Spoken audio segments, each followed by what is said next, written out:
오늘 2부 예배 때 하나님께서 우리에게 주시는 말씀입니다. 이사야서 49장 13절로 15절 말씀입니다. 구약성경 이사야서 49장 13절로 15절 말씀입니다.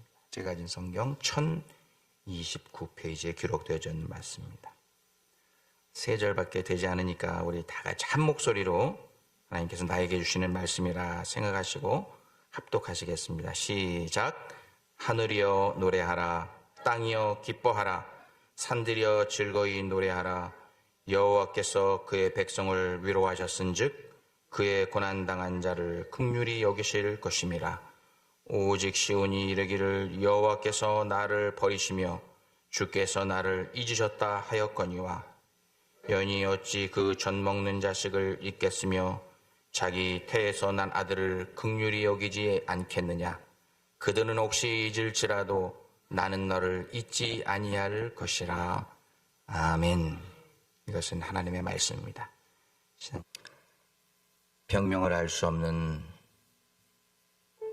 암이 발견되어서 치유 방법조차 알 수 없을 때 하나님께서 그 절망의 깊은 물 속에 있을 때,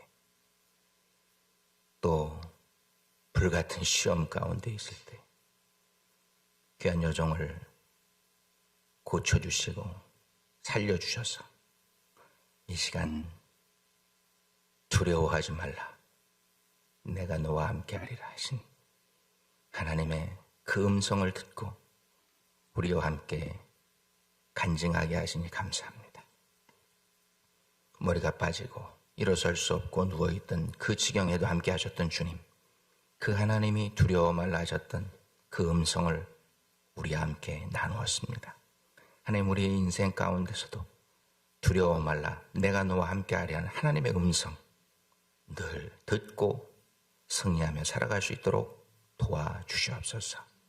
예수님의 이름으로 기도하옵나이다. 아멘.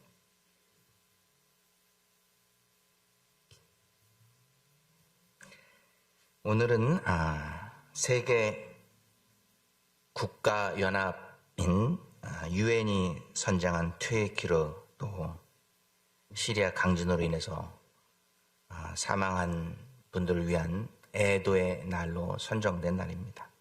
그래서 오늘 일부 예배 때도 오영태 목사님 말씀 전해줄 때 또 검은 넥타이를 하고 오셨고, 또 목회자들이 성도들 앞에서 보여줄 수 있는 애도의 모습이 또 넥타이 검은 것 하고 와서 함께 애도를 표하는 것이 아닌가 그런 생각이 됩니다. 오늘 아침 뉴스를 보니까 현재까지 튀르키예하고 시리아에서 공식적으로 이 강진을 통해서 발생한 사망자가 47,304명, 하루에 거의 1,500명에서 2,000명씩 그렇게 늘어가고 있습니다. 이렇게 공식적인 집계가 되었고, 아직까지 발견되지 않은 실종자들이 21만 명에 달해서 이제 2주가 되었기 때문에 살 가망성이 없다, 골든타임을 놓쳤다 해서 이 두 숫자를 합치면 25만 7천 명의 장례식이 이제 오늘부터 앞으로 계속해서 튀르키예하고 시리아뿐만 아니라 고국에 가지 못하는, 또 미국에 살고 있는 튀르키예 국민들, 또 전 세계에 흩어져 살고 있는 튀르키예와 시리아 국민들이 장례식을 가질 것으로 보여지고 있습니다. 그런데 어제 또 진도 5.2의 여진이 발생해서 그나마 간신히 버티고 있던 건물들이 또 무너져 내리고, 또 장례식 준비하던 사람들도 또 다치고, 그 건물 속에 갇혀서 신락 같은 소망을 가지고 있던 사람들이 또 이제 소망조차 잃는 그런 상황이 벌어졌습니다. 장례식조차도 마음껏 할 수 없고 참 안타까운 절망 속에 있는 그런 사람들이 인터뷰를 하는 모습을 봤는데, 아랍어로 똑같은 말을 반복하더라고요. 라파 따라 알라, 라파 따라 알라, 라파 따라 알라. 그래서 제가 무슨 말인지 아랍어를 찾아보고 그렇게 하니까, 아랍어는 오른쪽에서 왼쪽으로 읽습니다. 한글하고 반대로 읽었어요. 라빠 따라 알라. 알라신이 우리를 버리셨습니다. 라빠 따라 알라. 이 통곡 소리는요, 그 먼 옛날 이스라엘 백성들이 바벨론의 침공에 의해서 예루살렘 성이 다 불타고 무너져 내리고 예루살렘 성전이 불타고 무너져 내렸을 때 많은 사람들이, 대부분의 예루살렘 성 사람들이 바벨론의 포로로 끌려갈 때 그 예루살렘 성에 남아있던 사람들이 그 끌려가는 포도들을 보면서 예루살렘 성전이 무너진 것을 보면서 그들이 했던 말하고 똑같습니다. 오늘 본문의 14절에 이렇게 기록하고 있습니다. 오직 시온이 이르기를 여호와께서 나를 버리시며 주께서 나를 잊으셨다 하였도다. 여기서 여호와께서 나를 버리셨다. 히브리 말 보니까 히브리 말도 오른쪽에서 왼쪽으로 읽습니다. 회 이낫 숄티, 야외 할 때 여호와께서 우리를 버리셨도다. 여호와께서 우리를 버리셨도다. 이렇게 통곡하며 외쳤다는 것입니다. 사람들은 이런 절망 가운데, 고난 가운데 놓였을 때 하나님이 우리를 버리셨다, 신이 우리를 버리셨다 라고 통곡하지만 실제로 우리 하나님은 그들을 버리신 것이 아니라 오늘 본문에 보니까 그들을 위로해 주시기를 원하시고 그들을 긍휼히 여기신다고 말씀하고 계십니다. 이사야 49장 13절 여호와께서 그의 백성을 위로하셨은즉 그의 고난당한 자를 긍휼히 여기실 것임이라. 저는 이 말씀 준비하고 읽으면서 정말 하나님의 말씀이 참 맞는 말씀이다 하는 것을 깨달았어요. 10년이 좀 넘은 것 같습니다. 그때는 터키 성지순례라고 했는데 지금 튀르키예라고 이제 이름이 공식적으로 바뀌었는데, 성지순례 갔을 때 지금 지진이 일어났던 바로 그 장소에 터키하고 시리아의 국경 지역에 갔다 왔습니다. 사도 바울의 고향이었던 다소를 방문하기 위해서. 많은 사람들은 이번 강진을 천재지변이라고 그렇게 말합니다. 매스미디어도 천재다, 천재. 그런데 튀르키예의 10여 년 전에 성지순례를 이번 강진이 일어났던 곳을 다녀온 제 경험으로는 감히 제가 말씀드리지만 천재가 아니라 인재라고 말씀드리고 싶어요. 인재라고. 왜냐하면 10여 년 전에 초대교회 유적지 또 초대교회들 방문했을 때에도 그 당시에 지진으로 인해서 1000년 전에 모든 그 위대했던 로마 제국이었죠. 로마 식민 통치 가운데 있었으니까 이 동로마 제국 하에 있었던 이 터키, 이 튀르키예의 모든 그 엄청났던 건물들이 강진으로 인해서 1000년 전에 다 무너져 냈어요. 가서 사진을 찍으면 다 똑같아요. 기둥 몇 개 남은 데서 매일 비슷한 사진을 찍고 와서 나중에 지금 보면은요, 다 거기가 같아요. 다 지진으로 다 무너졌어요. 그런데 그때 그 자리를 옮겨서 이제 여기서는 못 살겠구나. 그 비슷한 곳에 가서 지금까지 1000년 동안 도시를 이루고 살다가 동일하게 1000년 후에 이런 또 강진을 맞아서 모든 건물들이 무너지는 동일한 일이 벌어졌습니다. 4개의 지진판이 한꺼번에 모이는 그 지역이어서 이제는 더 이상 지진으로 우리가 피해를 당하지 말고 죽지 말고 지진에 대비한 건물을 짓자. 정부에서는 그렇게 지침을 다 줬어요. 이렇게 져야 된다. 철근 이렇게 넣어야 되고 이렇게 이 진동에 대비해서 이런 건물을 져야 된다. 그렇게 지침들을 다 주었지만 그대로 따르지 않고 그냥 땅만 그냥 대충 다져서 그 위에 건물을 져서 모든 대부분의 건물들이 불법으로 지어진 건물들이기 때문에 이렇게 큰 피해를 보게 돼요. 이번에 보니까 에리진이라고 하는 도시가 있습니다. 이번에 큰 지진을 일어났던 하타이 지역 바로 그 인근 지역인데 거기에 보면 No collapse, how? 뉴스에 이렇게 나왔습니다. 어떻게 건물이 하나도 무너지지 않고 어떻게 한 사람도 죽고 다친 사람이 없을 수 있느냐? 아주 그냥 집중적으로 보도되고 있습니다. 거기에 웨케스라고 하는 시장이 있는데 그동안 불법으로 건물을 지려고 막 이렇게 하면 절대로 안 된다. 우리 이 에레진 이 도시에는 불법으로 건물을 지을 수 없다.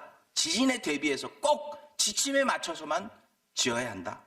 그래서 이번에요, 여기서 뭐 얼마 떨어지지 않은 도시들은 다 무너지고 말이에요. 엄청난 피해를 입었잖아요.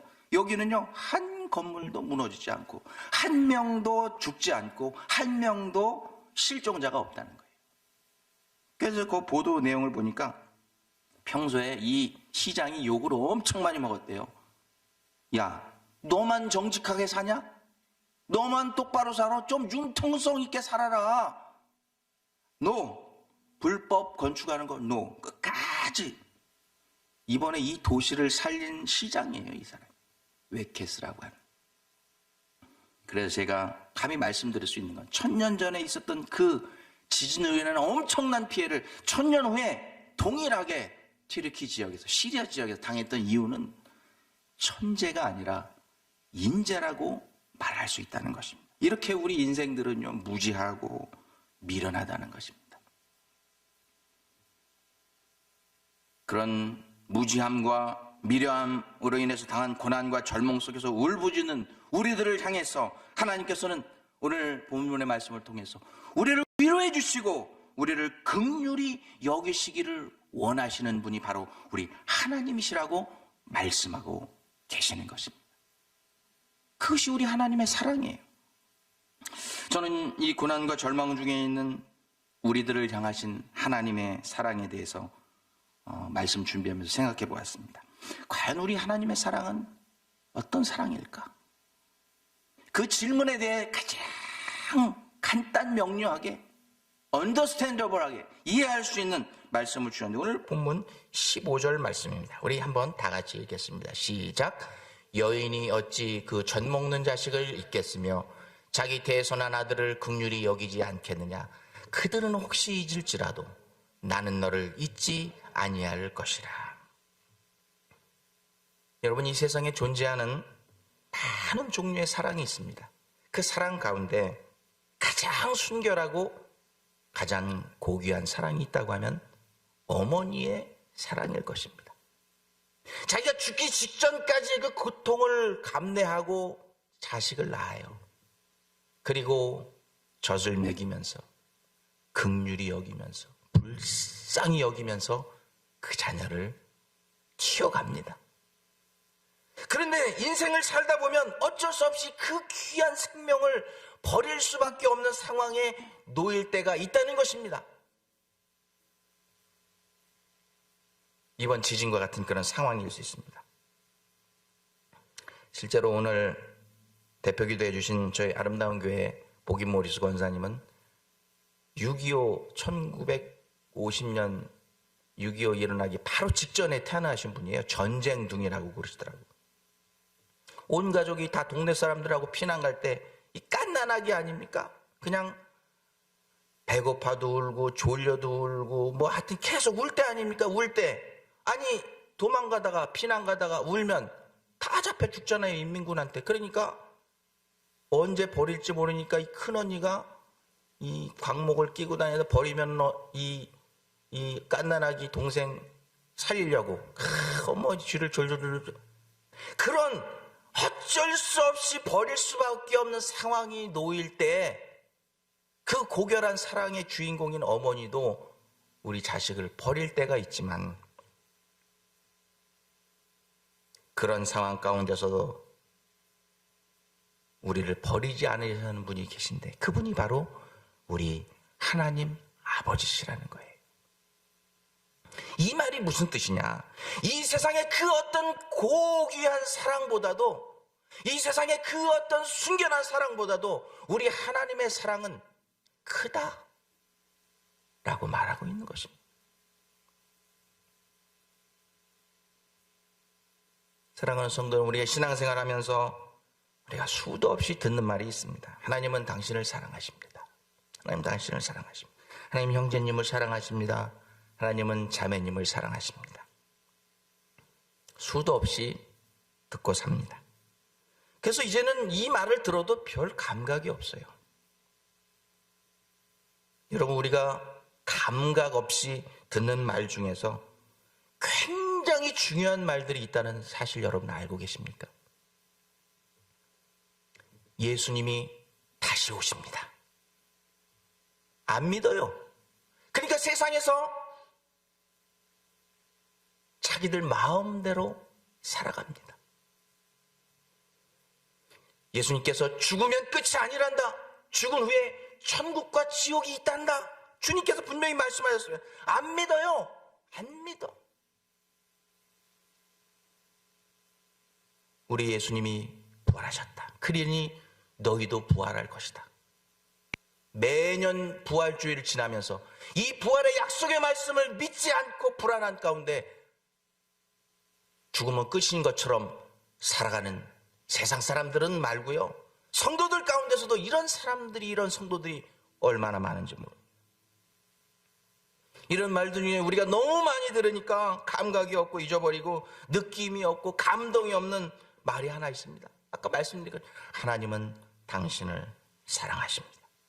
하나님은 우리를 사랑하십니다. 너무 크고 높으신 분이 우리를 사랑한다니까 감이 안 와요. 왜 그분이 나를 사랑하시나?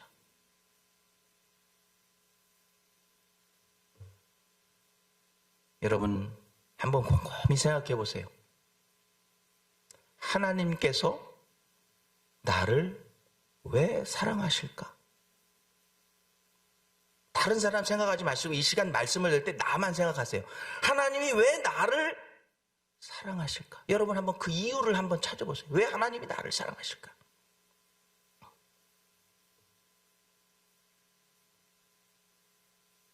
우리 인생들은 피조물이기 때문에 하나님의 사랑이 필요해요. 우리는 연약하고 부족한 게 많기 때문에.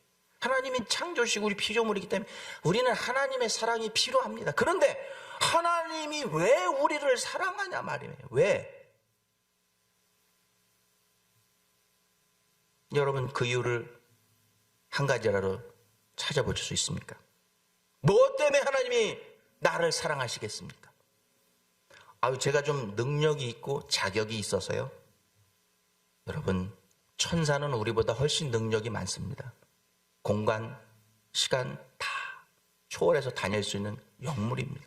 그런데 하나님께서는 천사보다 우리를 더 사랑하신다고 말씀하셨어요. 우리는 조삼모사 하나님 사랑했다가 세상을 사랑했다. 조삼모사로 변하지만 천사는 변하지 않아요.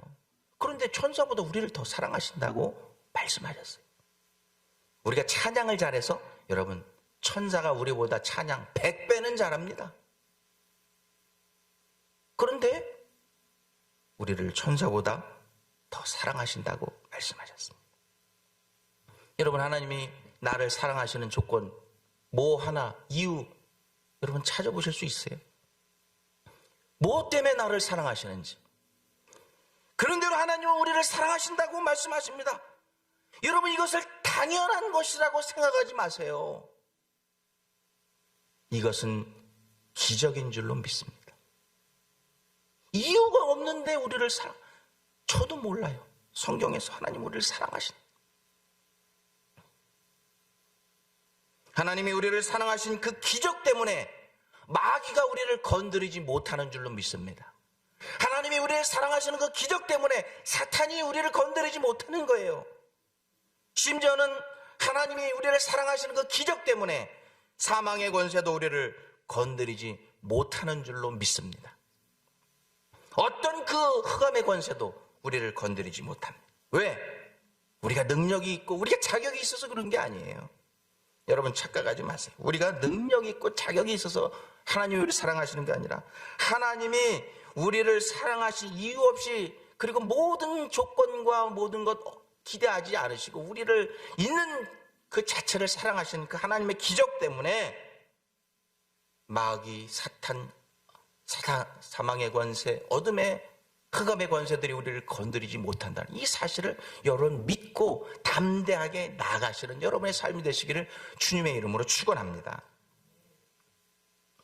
그러면은 자기 엄마가 그 자식을 버릴지라도 결단코 하나님은 우리를 버리지 아니하신다는 그런 버리지 아니하시는 사랑의 증거가 뭘까요?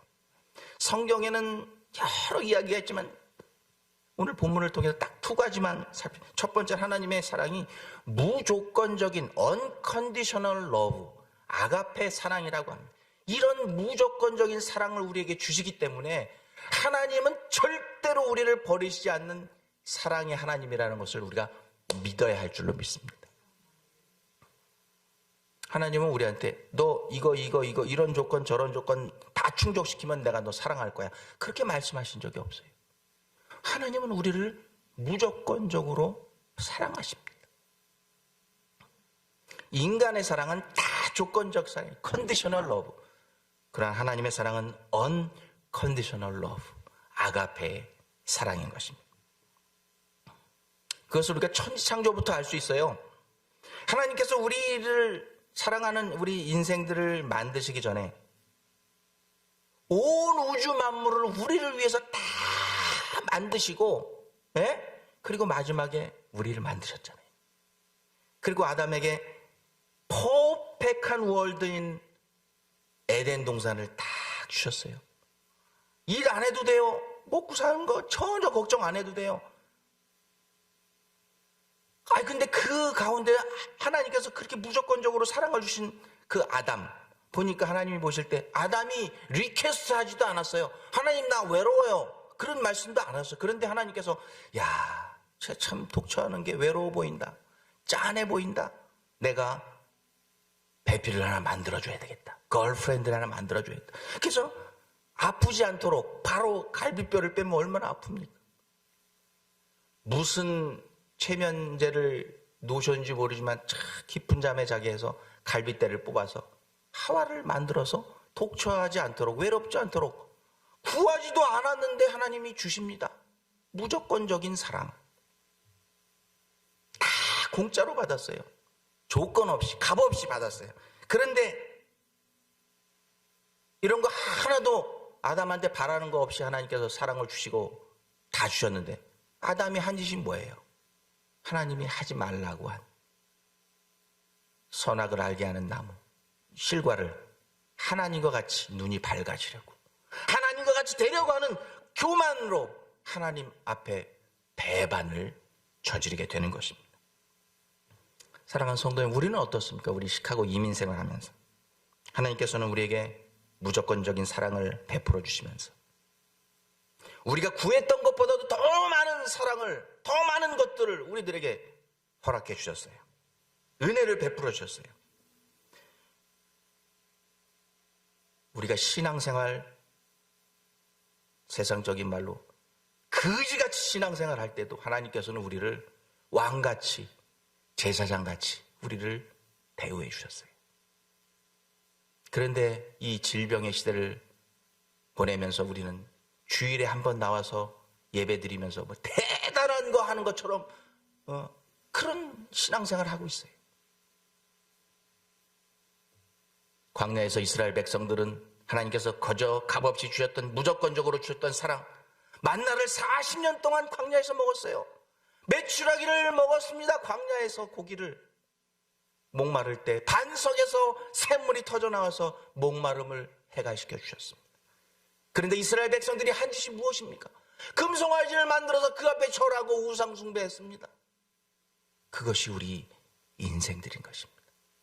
하나님의 무조건적인 사랑을 받고도 그 사랑에 감사하지 못하고,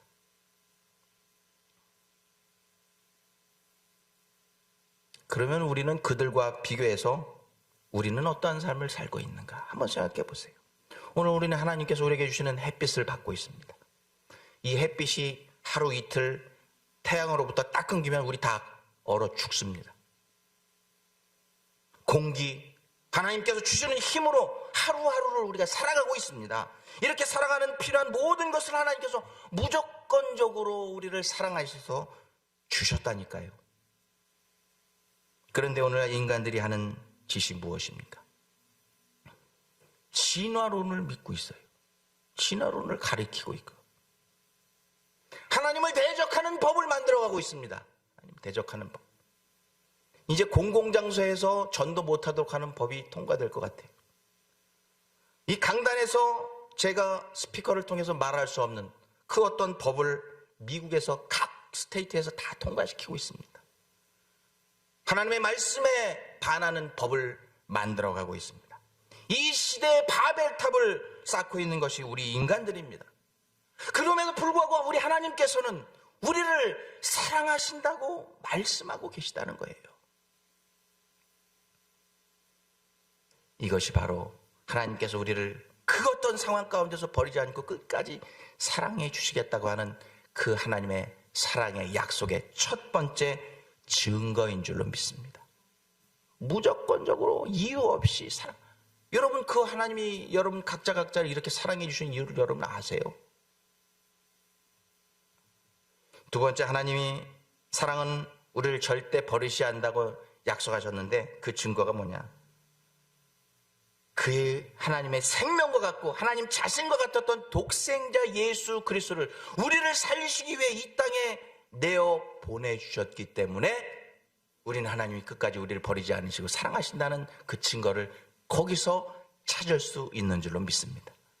내가 너희를 끝까지 버리지 않을 거야 말씀만 하신 게 아니라 실천적으로 acting love, 사랑, 실전적인 사랑을 우리에게 보여주셨다고 하는 것입니다. 이번 터키, 튀르키예 강진, 시리아 강진 때 우리가 이럴 수 있습니다. 아유, 너무 불쌍해, 안 됐다. 힘내, 아는 사람이 있으면 힘내. 그리고 딱 입을 닫은. 그게 무슨 사랑의 실천입니까, 여러분? 정말로 실천하는 사랑은요, 하나님과 같이 내가 가진 것 중에서 그들이 꼭 필요한 것을 위해서 구호품으로 보내고, 또 내가 무엇을 살지 모른다고 하면은 담요 하나 5불이면 산다는데 그거 5불이라도 드리세요. 우리가 실천하는 하나님의 사랑을 그대로 따라 할 때 하나님의 백성이라고 말할 수 있는 거예요.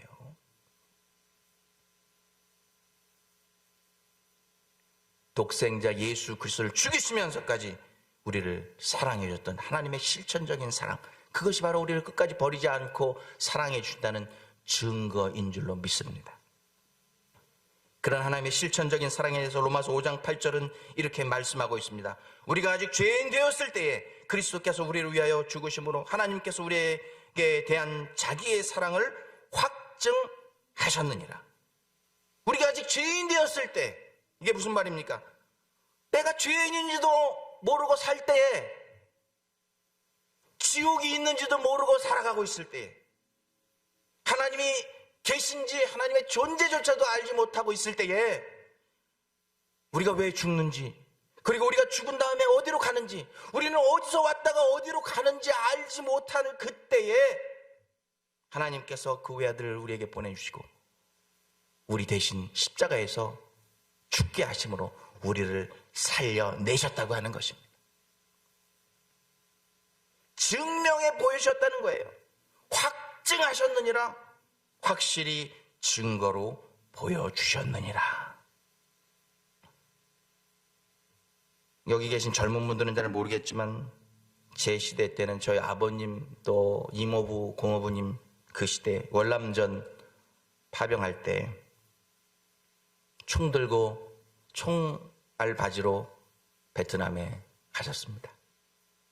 그 당시 살아 돌아올 생존율은 10%였었습니다. 10명 중에 9명은 죽고 1명은 돌아올 거야. 이렇게 10%의 생존율을 믿고, 그래도 10명 중에 1명은 살아, 내 남편, 우리 고모부, 또 갔다 오신 이모부, 그분들은 살아올 거야 하는 그 아주 작은 소망을 가지고 베트남으로 보냈던 것입니다. 그런데 하나님께서 그분의 아들 예수 그리스도를 이 땅에 보내실 때는요, 0.0001%의 확률도 없이 100% 죽이기 위해서 이 땅에 보내셨던 것입니다.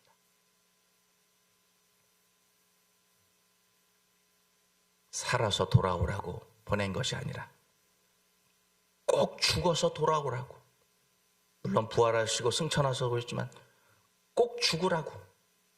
여러분, 어떤 아버지가 자기 아들을 꼭 죽으라고 사지에 보냅니까? 그것도 벌레만도 못하는 우리 인생들을 구원하시기 위해서. 그것이 바로 하나님의 실천적인 사랑인 줄로 믿습니다. 자기 독생자, 자기 자신과 같은 그 아들을 죽이시면서까지 우리를 살려내시고 사랑하셨는데 하나님이 우리를 끝까지 버리지 않으실 거야? 여러분, 무엇을 더 보여주어야 여러분 그것을 확신하시면서 신앙생활 하시겠습니까? 하나님 나를 끝까지 버리지 않으실 거야. 그 어미가 자식을 버릴지라도 하나님은 나를 버리지 않으실 거야 하는 그 확신을 가지고 사실 수 있다는 거예요. 로마서 8장 32절 자기 아들을 아끼지 아니하시고 우리 모든 사람을 위하여 내어주시니가 어찌 그 아들과 함께 모든 것을 우리에게 은사로 주지 아니하시겠느냐? 여러분, 기도할 때 하나님께 구할 때 응답받지 못할 때가 있을 것입니다. 그런데 여러분 꼭 기억하십시오. 우리가 하나님께 드리는 기도는 즉시 응답되는 기도가 있고 조금 늦게 응답되는 기도가 있고 다른 방법으로 응답되는 게 있어요. 우리가 하나님 앞에 드리는 모든 기도는 응답되는 줄로 믿습니다. 다시 한번 묻습니다. 우리가 하나님께 드리는 기도는 반드시 응답되는 줄로 믿습니다. 그것이 즉시 응답되든 조금 있다가 응답되든 다른 방법으로 응답되든 하나님은 응답해 주시는 분이십니다. 우리의 기도는 절대로 땅에 하나라도 떨어지지 않는 줄로 믿습니다. 왠 줄 아세요? 하나님은 우리의 신음소리까지도 들으시는 하나님이시기 때문에 그렇습니다. 우리 신음소리도 듣는데 왜 기도를 안 들어주시겠어요? 우리가 잘못 구하고 우리가 정욕으로 욕심으로 구해서 그랬던 것입니다. 의심하지 말고 기도하시는 여러분 되시길 바랍니다. 꼭 큰 소리로 기도해야 되는 거 아니에요. 많이 기도해야 되고 오래 기도해야 되는 게 아니에요. 그것을 예수님이 뭐라고 그러는지 아세요? 그것은 이방인들이 하는 기도다. 이런 기도를 종의 기도라고 그래요. 많이 해야 되고 크게 해야 되고 오래 소리로 기도해야 되는 거 아니에요. 많이 기도해야 되고 오래 기도해야 되는 게 아니에요. 그것을 예수님이 뭐라고 그러는지 아세요? 그것은 이방인들이 하는 기도다. 400명 총 토탈해서 850대 1로 엘리야 선지자가 갈멜산에서 대결을 벌입니다.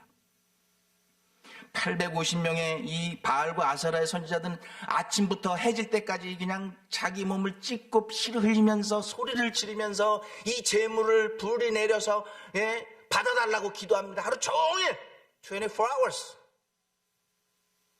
근데 아무 응답이 없어요. 엘리야가 야, 다 절직하. It's my turn. 그리고 엘리야가 성경에 기도한 것을 보니까 1분도 안 돼. 1분도 안 돼. 나의 하나님, 나에게 응답해 주셔서 내가 하나님의 종인 것과 하나님의 지금도 살아계셔서 나의 기도를 들어주고 계시는 분이라는 것을 보여주시기를 원하나이다.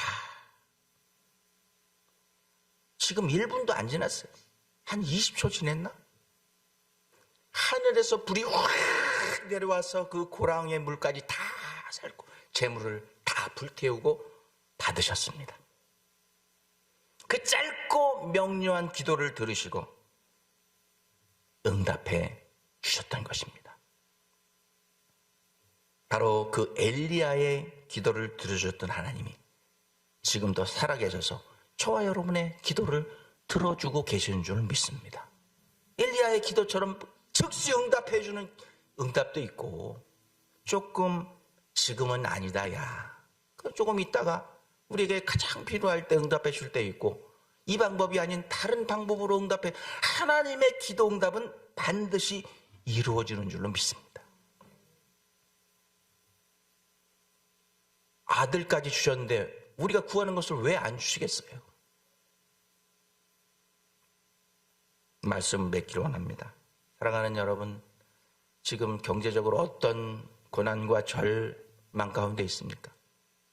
그러니까 찬양 드린 것처럼 우리 깊은 절망의 물을 지날 때에도, 뜨거운 불 가운데 지날 때에도 우리 하나님께서 우리에게 말씀하세요. 두려워하지 말라. 내가 너와 함께 하리라. 지진과 기근의 소문이 늘어납니다. 전쟁의 소문이 늘어갑니다. 러시아가 핵폭탄 쓴다고 으름장을 놓습니다. 말세지 말이 온다고 말하고 있습니다. 하나님께서는 우리에게 그렇게 말씀하고 계세요. 야, don't worry. 두려워하지 마라. 내가 너와 함께 하리라. 하나님께서 우리에게 주시는 사랑은 무조건적인 사랑, 그리고 독생자까지 내어주셨던 실천적인 사랑의 주인공이 우리 하나님이신 줄 믿습니다. 중요한 것이 있어요. 뭐냐?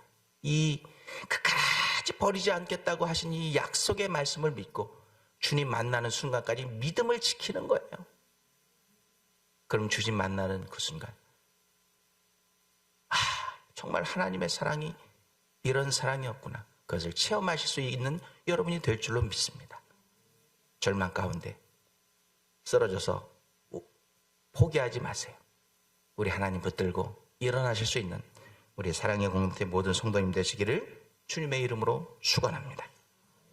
기도하겠습니다. 하나님, 경제적으로 참 어려운 때를 살아가고 있습니다. 이자율도 많이 오르고 집값도 많이 오르고 또 운영하는 가게들도 힘들고 자녀 교육하는 것도 힘들고 믿음 생활하는 것도 힘들고 전쟁의 소문은 늘어가고 기근과 지진의 소문도 늘어갑니다. 우리는 두려워할 수밖에 없는 시대를 살아가고 있습니다. 그러나 우리에게 무조건적으로 끝까지 사랑해 주시고 독생자까지 죽이시면서까지 우리를 사랑했던 그 하나님의 사랑의 음성, 두려워하지 말라, 놀라지 말라, 내가 너와 함께 하리라 하신 그 주님의 음성 우리가 듣게 하시니 감사합니다.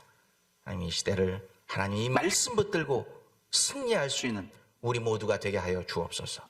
예수님의 이름으로 기도하옵나이다. 아멘.